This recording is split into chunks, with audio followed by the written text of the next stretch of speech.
Well, there is a lot to talk about. Let's get to our panel. From La Paz via Skype, Fernanda Wanderley is the director of the Institute of Social Economic Research at Catholic University in Bolivia. Bret Gustafson is an associate professor of anthropology from the Washington University in St. Louis. He joins us from the U.S. state of Missouri. Martin Mendoza-Botelho is an associate professor of political science at Eastern Connecticut State University. He is in Hartford.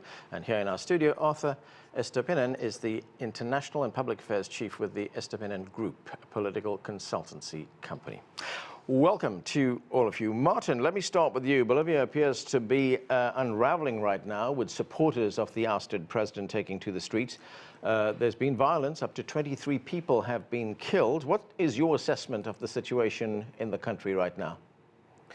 Well, it's clearly Bolivia is going through one of its worst democratic periods. It's a serious constitutional crisis, and there's no end in sight.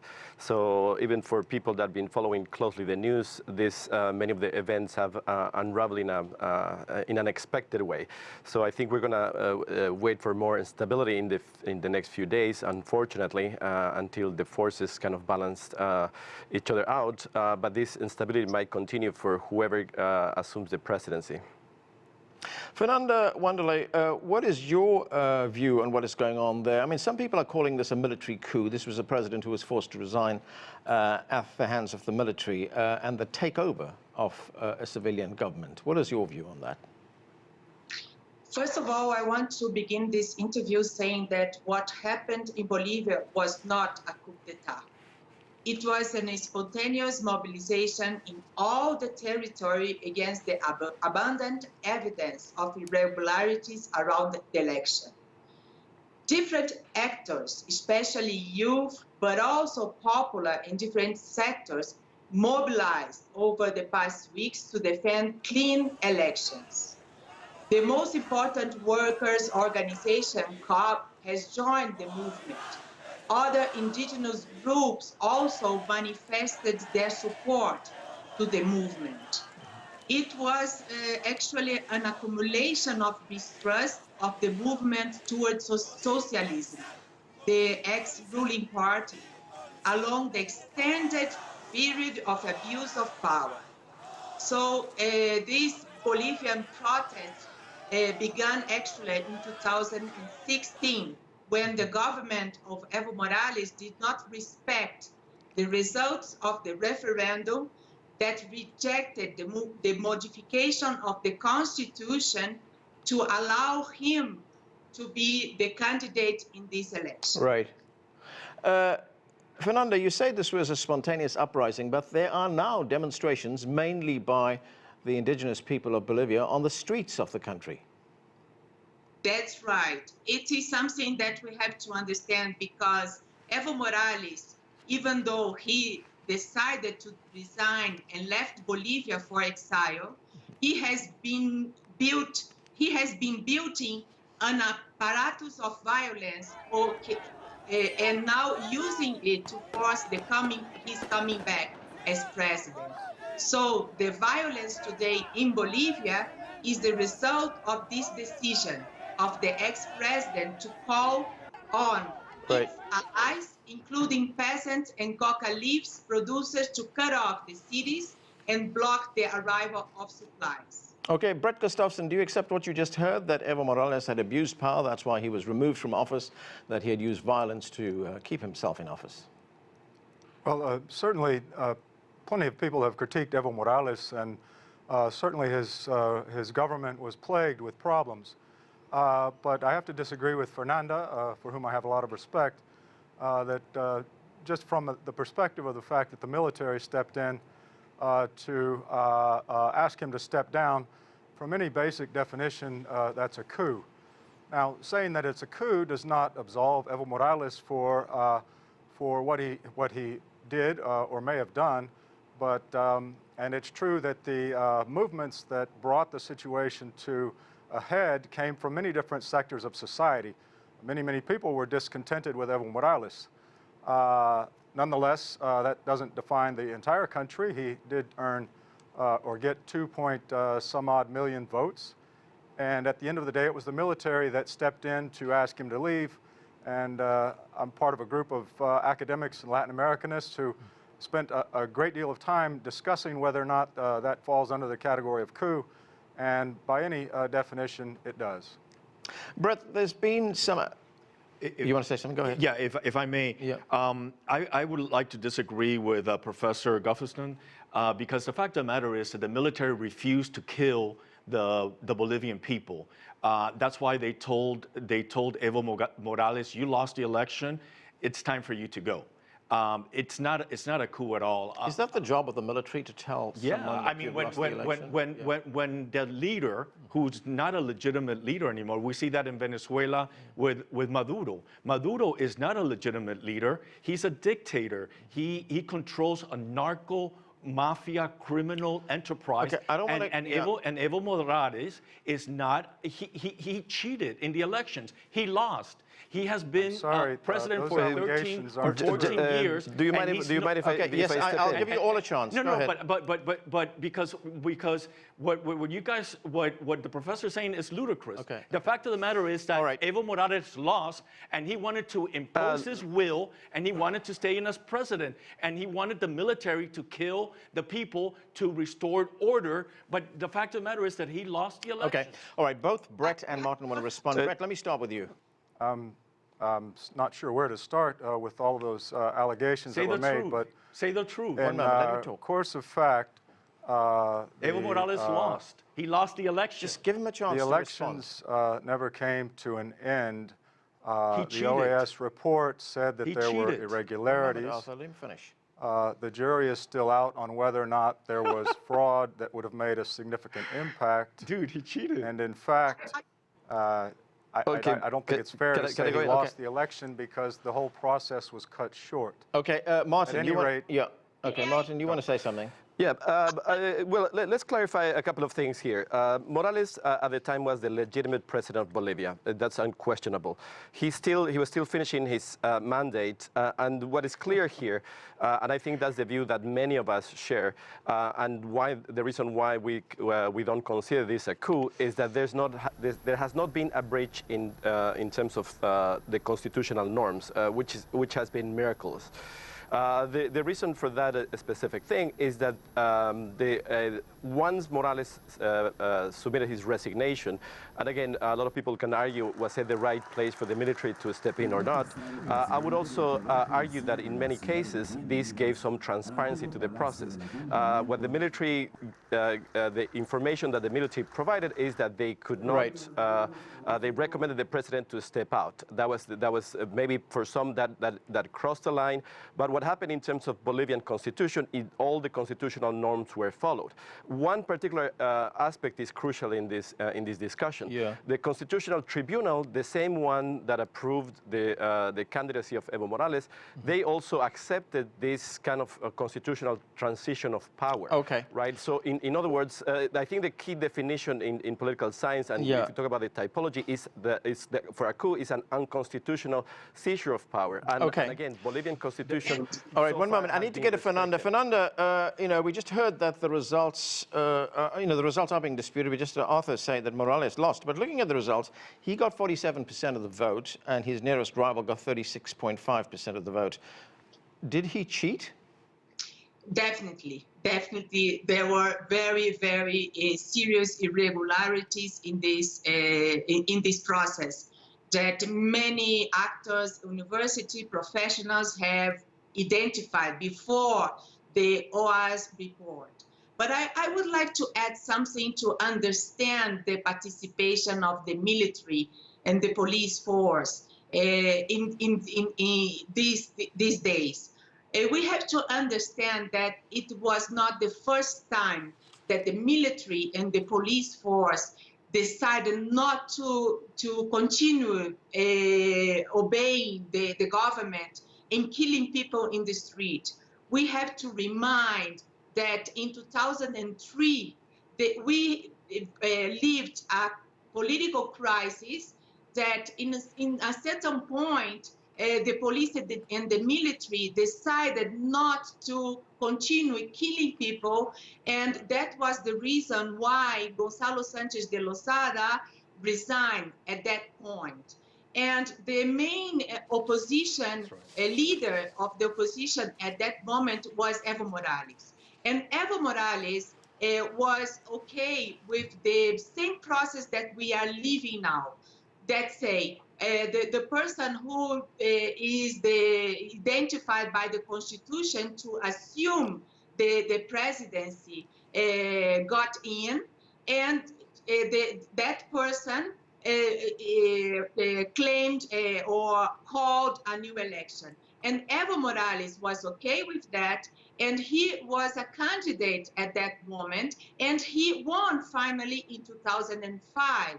So we have to understand, we had this collective memory of having the military not obeying at a certain point when they understood that the population was not going to give up, and the movement was growing. If I may add what Fernanda is saying, I believe that the Bolivian people won.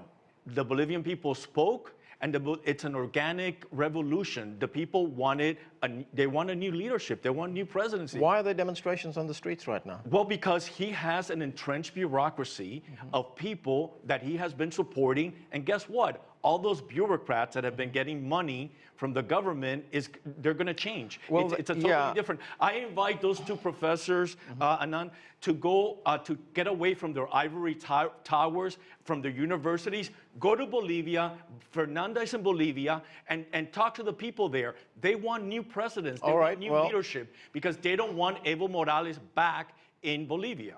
Okay, well, let me ask the professor. Professor Gustafson. Let me answer to that part. Look, this is a very dangerous situation, and I think it's what is irresponsible is I'm to sorry, kind of, but it's one moment. Let him finish. Polarize this issue, and of course, for some people, there's one view on the process, but there's a lot of followers that they feel that they've been affected for that. So I think we have to be very careful in how we measure our description of the whole people, the whole population. All right. Let me one moment, Fernando. Let me go to Bret. Different views on the process. All right, let me go to Bret. Bret, we've just heard Arthur say that you're out of touch. You're sitting in an ivory tower. What do you say to that? 100%. Yes, well, I've worked in Bolivia since 1992, and I visit Bolivia frequently, and I'm frequently in contact with Bolivians. So, but rather than question my credentials, I'd like to make a couple of points that Martin made, that the same court that determined that Evo could run for office again was the court that determined that the current president, Jeanine Áñez, was legitimate. So I'm hearing people who want to have their cake and eat it too by denying the fact that Evo had a right to run again, but now saying that the same court makes this president legitimate. So there are contradictions on all sides here. The second point I'd like to make is that the president who is now in office, Jeanine Áñez, her party also participated in the elections, and they came up with 4% of the vote. And that party is now in power with complete control of the cabinet and government, and has made very little progress in calling for elections. Many people are referring to her government as a de facto regime. So whether or not, we could argue about whether it's a coup all day long, but I'd like to echo Martin's point about the need for stepping back from polarization, and echoing Fernanda's institution, which called for people to find ways to reconciliate to open space for elections. All right, Fernanda, isn't there a big question mark over the legitimacy of Jeanine Áñez right now? No question about that. The Constitution is clear. She was the one who had to assume the presidency in a moment with a lack of leadership. So the Constitution is clear. It could be her or another person in the same position she had. So it's not a question whether his party won or not the election. He was the person that the Constitution decided establishes who had to step in. Yes, so but does the Fernanda, does the Constitution? Yeah, I have a question there. Does the Constitution also give Jeanine Áñez the right to appoint people to key positions, which she's done? Of course, it is what the Constitution says. She is obliged to do that. she must constitute a transitional government to reestablish the situation and to call new election. Right. So what she is doing is exactly what she has to do. The problem now is that the parliament has a majority of the mass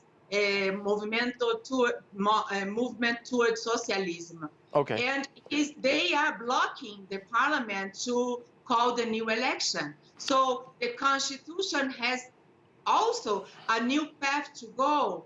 And it is important to understand that we had already... All right. Okay, let me get some clarification on that. Martin, is it the Bolivian parliament that's standing in the way of a new election right now? Well, what is clear is like it's an impasse, right? So we have the institutional settings have been stretched to the limit. So the most viable option right now would be a political negotiation, right? So it has to be some political compromise. The main goal is to call for new elections, right? And the circumstances for those new elections as well, right?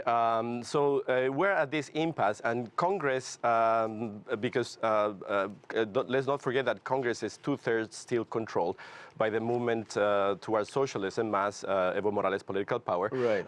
So there's still a lot of influence by Morales and the mass leadership in terms of the course of action. So in other words, they are the ones with holding the key for the negotiations. Okay. The other side is a bit more on standby, waiting for that to happen. And the violence, the related violence, is related to these upcoming decisions, right? So if somehow there is some compromise in terms of how this transition government can put together a viable plan for new elections, that would entail some serious negotiations, and we don't foresee that at the moment. That we see a mass very entrenched in their own view of the process, and that's what is limiting the possibility of negotiation. Again, the institutional limits have been already stretched. I don't think there's all right, Martin, I want to move on. To be done.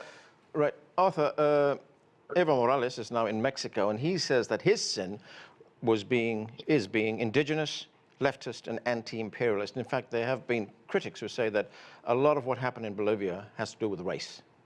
Unfortunately, there's discrimination everywhere around the world. There's discrimination in the United States. There's discrimination in Latin America against indigenous people, and that's a reality. But does that discrimination lead to his ouster? Absolutely not. I believe that the Bolivian people have spoken.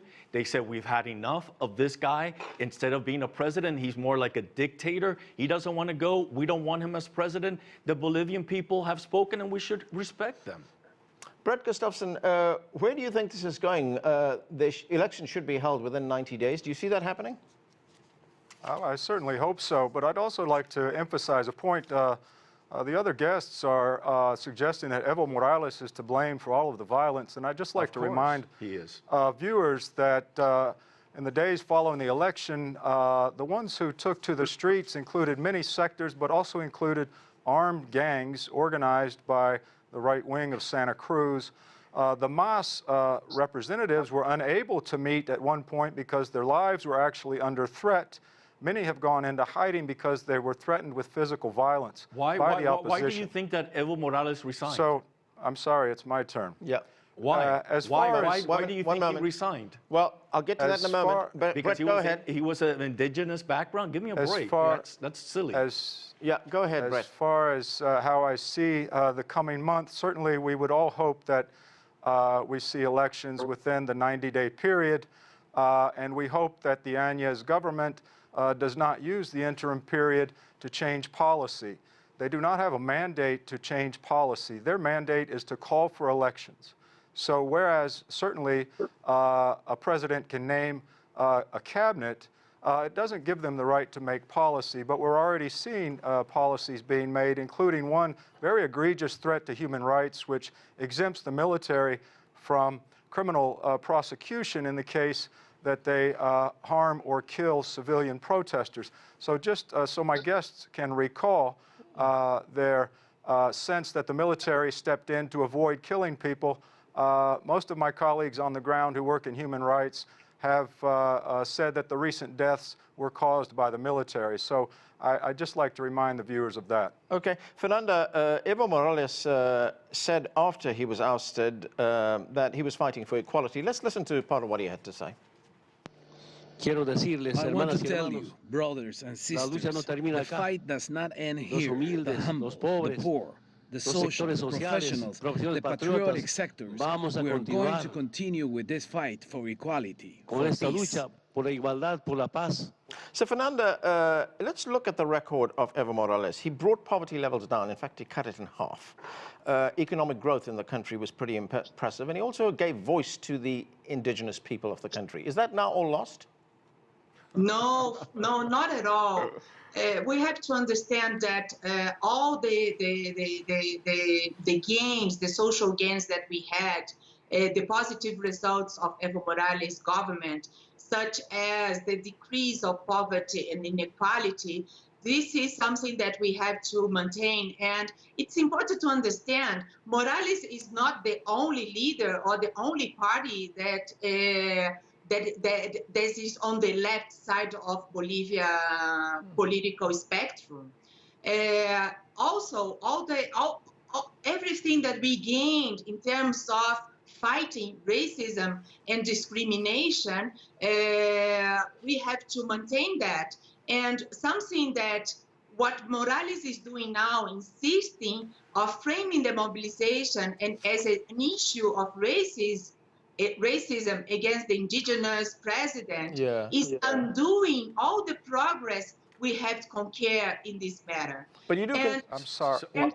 I agree with Fernanda 100%. Yeah. It's very easy to live in a very comfortable life in Connecticut, in Missouri, and these professors in their colleges saying how bad things are because poor Evo Morales, who was more like a dictator than a president, has left the country because the people from Bolivia wanted him to leave. Fernanda is on the ground. She is listening. She's speaking to the people of Bolivia. The people of Bolivia won.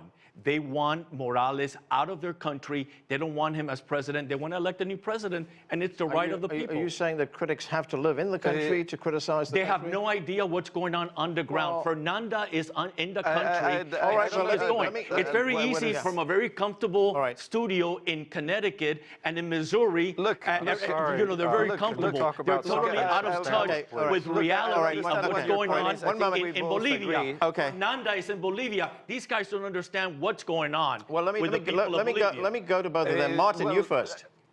Okay, well, I think it's your comments. I don't know where they're coming from. Absolutely from unfair. reality, sir. We are the ones that have family and friends affected there. We might not be there, but we are suffering and struggling, and we all feel the pain of people there. So your comments are offensive in that regard. So I would ask you to restrain from those, please.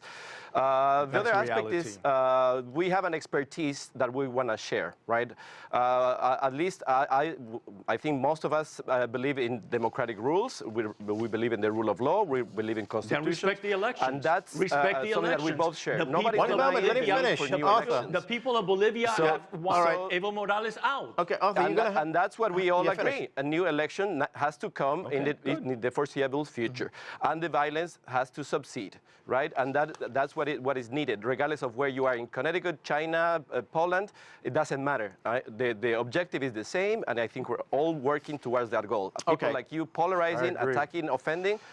You are the violence is by the thugs of Evo Morales. Those are the ones that are doing the violence. One moment. I've just got to get Bret. I want to get to you. The United Nations is calling for negotiations, for talks to resolve this crisis. They would like to see representatives of the interim president right now, Janine Áñez, as well as representatives from Evo Morales' party, be involved in these talks that should be mediated, they say, by the United Nations as well as the Roman Catholic Church. Do you see that happening? Is this one way to break the deadlock? I think there's absolutely a possibility of that happening, and that would be a positive step forward. I think what the government has to do is guarantee the security of MAS politicians and representatives, and certainly create a space in which that dialogue can happen where everyone feels free of threat. I would also like to comment, a moment ago there was a suggestion that Evo Morales was the cause of racism in Bolivia, and I find that to be No one said erroneous. that. No one said that. One moment, let me finish.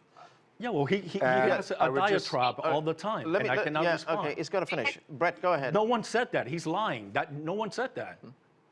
Fernanda suggested that some of his Absolutely comments not. had... She did not suggest that at all. All right, Brett, finish your thought, Brett.